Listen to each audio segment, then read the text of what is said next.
Class 7th, chapter number 4 of computer, part 5.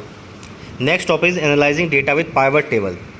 Now, MS Excel offer an excellent feature to consolidate, summarize and present data with the help of pivot table. MS Excel gives us the flexibility to consolidate, summarize and present data with the help of pivot table. How we are to do this data analyzing with pivot table? Enter the data in new worksheet and select the entire data range. What you have to do? At first you have to enter the data in a new worksheet and select the entire data range. Go to insert tab and select the pivot table option in the table group. Go to insert tab and select pivot table option and go table group. A create pivot table dialog box will appear. Create pivot table dialog will appear.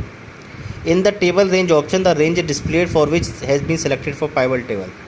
And in the table, what will appear? A range will be appear. The range will be shown which have been selected for pivot table. A new worksheet radio button is selected by default. Just select the new worksheet radio button by default. Click OK and select to close the pivot table dialog box. When you will select this, you will get this sort of option in front of your Excel work.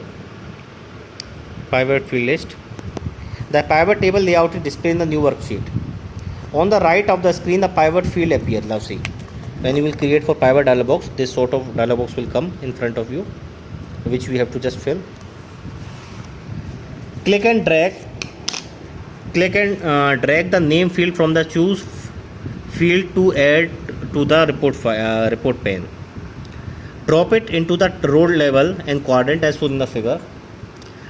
Drag the designation field into the column label quadrant. Just add the designation field into the column label quadrant. Drag the salary field into the value quadrant. You can observe the worksheet now. When you will see, what you will find, your worksheet will appear like this. The data can be rearranged in the way you want. The place of button can also be changed. You can also change the place of button by pressing the key undo button if you are not satisfied with the changes that have been made. With this topic ends our chapter number 4 of computer. Thanks a lot for the class.